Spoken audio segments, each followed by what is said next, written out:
Iya, beliau ini adalah seorang guru dan juga sepertinya seorang seniman ya, seperti itu ya. Karena ada profesi lainnya yang nanti mungkin akan diceritakan juga oleh yang bersangkutan ya, oleh beliau sendiri. Dan bergabung di Tri-Eye bulan Mei 2015, lalu saat ini sudah mencapai posisi bronze agensi asal Bali. Kita langsung sambut saja Pak Iwayan Parwata. Baik, selamat sore Pak Wayan. Halo, selamat sore Pak Frans. Ya, bagaimana kabarnya? Halo. Ya, bagaimana kabarnya Pak Wayan? Sehat luar biasa Pak Frans. Terima kasih banyak. Oke, di rumah ya Pak ya? Oke. Hari ini di rumah Pak, karena guru kan memang bekerja di rumah sekarang. Oh, oke. Di masa pandemi seperti ini. Ya, Pak Wayan ceritakan sedikit apa kesibukan aktivitasnya sebelum berkenalan dengan Tri-Eye ini Pak. Silakan Pak. Oke, terima kasih Bapak. Dan selamat sore saya ucapkan kepada rekan-rekan mitra Tri-Eye di seluruh dunia jadinya ya, karena ada yang dari luar negeri juga yang hadir pada sore hari ini. Dan perkenalkan Bapak Ibu, nama saya Iwayan Parwata. Saya sekarang masih sebagai seorang guru usia 30 tahun. Dan dulu awalnya ketika bergabung di program ini dikenalkan oleh mentor saya Pak Budi Santoso, seorang pembina pramuka. Sebenarnya kalau saya pikir dulu beliau datang di situasi yang tidak tepat begitu Pak Frans. Karena waktu itu pas sekali ibu saya mengalami stroke gitu. Jadi beliau datang, saya berpikir bagaimana caranya untuk menolak beliau gitu. Dan akhirnya karena beliau datang tiga kali ke sekolah saya dulu, dan tidak enak juga menolak beliau terus, akhirnya saya coba dan karena penghasilan waktu itu Bapak Ibu hanya 800.000, bukan bermaksud untuk menjelek-jelekkan atau menjatuhkan bagaimana, tidak, karena saya sendiri sebagai seorang guru sangat bangga sebagai seorang guru begitu. Dan penghasilan kita yang memang seperti itu, dan saya bilang dengan Pak Budi Santoso bahwa penghasilan seperti ini Kak gitu. Tapi beliau menguatkan dan akhirnya Bapak Ibu saya mengambil peluang itu. Dan ketika mengambil peluang itu, bulan depannya bingung lagi untuk menabungnya gitu. Bagaimana caranya menabungnya begitu. Akhirnya karena saya juga aktif sebagai seorang entertainer, saya coba untuk lebih banyak di entertainer saya begitu. Dan akhirnya selama kurang lebih 6 bulan sampai 7 bulan saya vakum tidak menjalankan bisnis ini, karena awalnya juga ketika bergabung ini sebelum itu saya matinya di money game Pak Frans.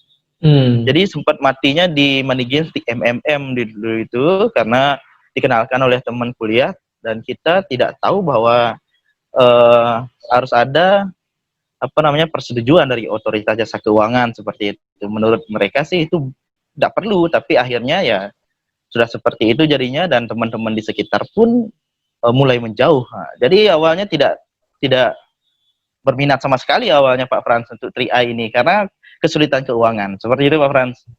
Oke. Dan akhirnya ketika bergabung, motivasi pertamanya apa Pak? Oke, untuk motivasi pertama adalah untuk biaya pengobatan ibu Pak. Karena per bulan itu, bukan per bulan sebenarnya, per minggu kalau saya total harus menyediakan 800.000 per minggu Pak. Jadi karena terapis datang 2 kali selama seminggu, itu 2 kali datang untuk mengobati stroke ibu saya.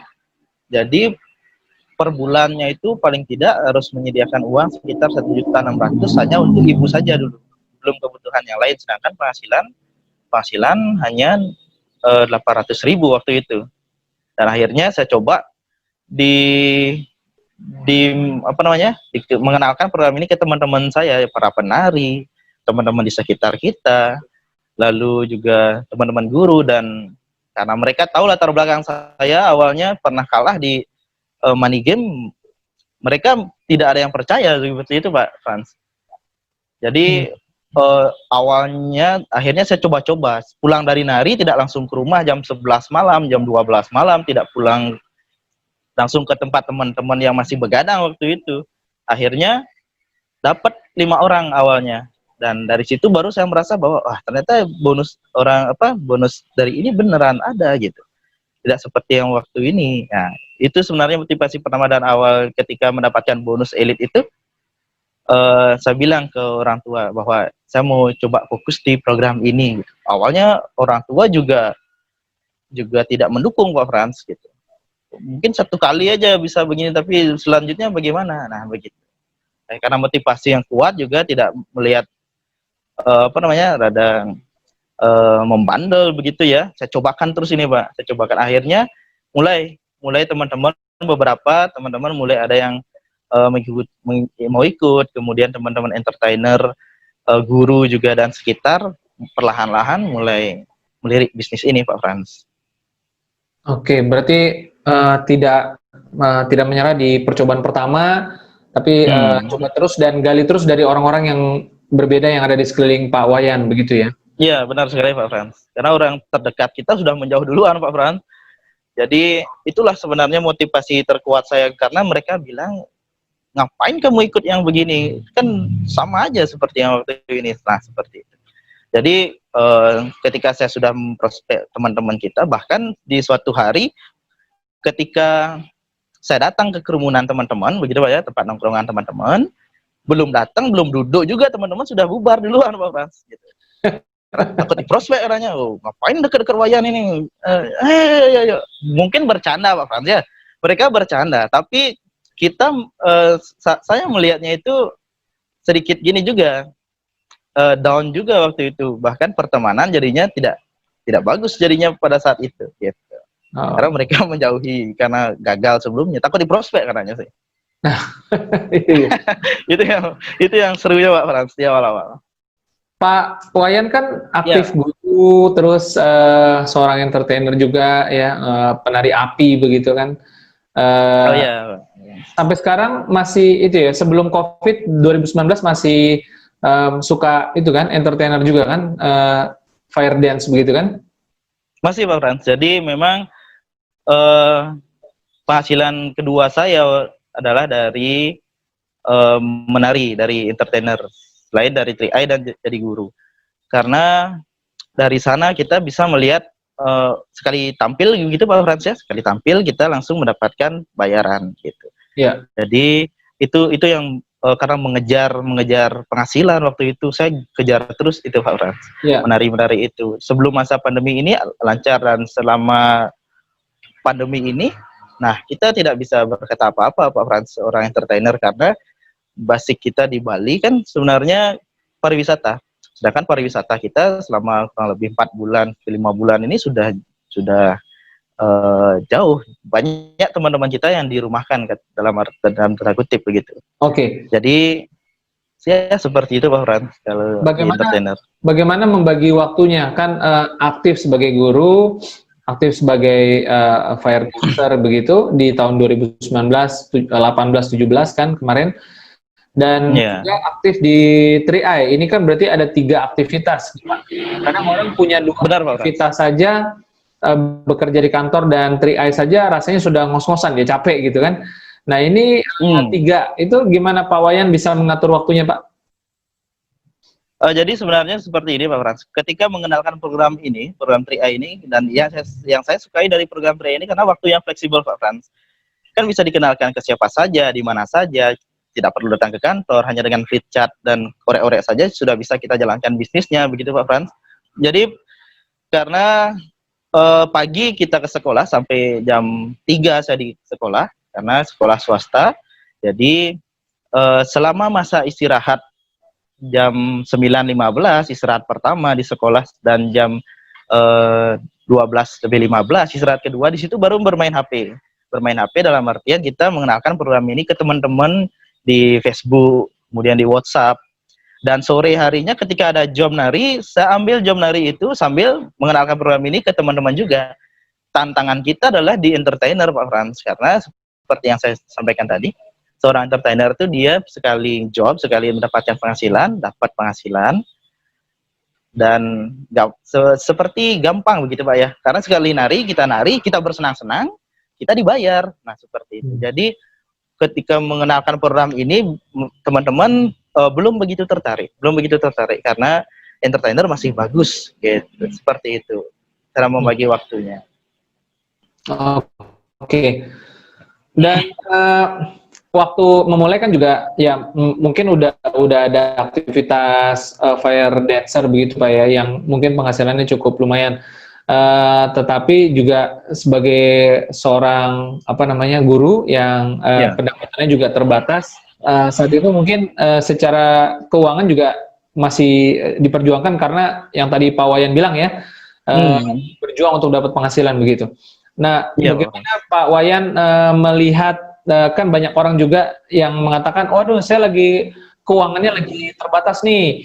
Nah, kalau menurut Pak Wayan justru harusnya bagaimana mereka menyikapi ketika mendapatkan peluang bisnis 3 atau gini Pak? Oke, karena saya sendiri mengalami Pak Frans, mengawali bisnis ini dari ya katakanlah penghasilan tidak seberapa begitu Pak ya. Jadi saya menjual diri saya sendiri, dalam artian saya menceritakan bagaimana saya mengawali program ini, Pak Frans. Justru karena kita butuh penghasilan tambahan, kita seharusnya bisa menjalankan bisnis ini.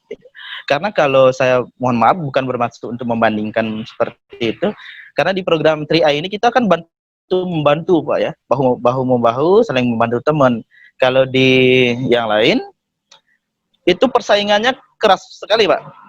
Ketika kita mengenalkan program keahlian kita, kemudian misalkan resep kita, atau mengenalkan bumbu-bumbu rahasia kita kepada teman kita ini dan sudah mempelajari sistemnya ke kita, dia bisa membuat agensi sendiri, dia bisa membuat tempat kerja sendiri begitu. Karena saya pun awalnya juga tertegun seperti itu ketika saya mengajarkan keahlian saya ke teman-teman. Tiba-tiba job datang bukan ke saya lagi gitu, karena kita menjadi orang yang kita latih dulu, yang kita kenalkan dulu, dia menjadi saingan kita Pak Frans, dan kita juga tidak bisa melarang dia untuk tidak berkembang, kan seperti itu. Kita saling bersaing secara sehat saja, sekalipun awalnya teman-teman itu berasalnya dari yang saya latih. Nah seperti itu. Tapi kalau di program 3i ini justru bahwa kita bisa mengenalkan program ini ke teman kita, dan mereka itu tidak akan menjadi saingan kita, justru akan menjadi teman kerja kita, saling bantu-membantu. Itu yang saya suka dari 3i ini Pak Frans. Iya. Menarik juga sudut pandangnya ya. Jadi menolong orang, tapi sekaligus juga mengembangkan bisnis kita sendiri ya. Iya, seperti itu Pak Frans. Oke, baik. Mungkin terakhir Pak Wayan, apa yang Pak Wayan mungkin bisa bagikan di sesi closing statement Pak? Silakan Pak. Oke, jadi untuk teman-teman sekalian di seluruh dunia jadinya ya, karena saya bercermin dari diri saya sendiri yang ketika mengawali bisnis ini banyak sekali penolakan, bahkan ditentang oleh beberapa pihak. Jadi saya harapkan teman-teman kuat dengan penolakan itu. Ya, kalau saya ibaratkan seperti seorang petinju Pak Frans ya, kalau seorang petinju itu dia sudah tahu dirinya akan kena pukul gitu. Kalau dia takut kena pukul, dia tidak akan jadi petinju yang profesional seperti itu. Tapi di program ini pun kalau kita tahu bahwa kita akan mendapatkan penolakan, kalau kita menyerah ketika ada penolakan pertama, otomatis kita tidak akan bisa profesional, tidak akan bisa berkembang Pak Frans. Jadi saran saya kepada teman-teman, mari kita coba kuatkan diri, ingat dengan impian kita, dan juga karena keluarga kita pun juga pasti menginginkan kita sukses. Seperti itu Pak Frans. Ya.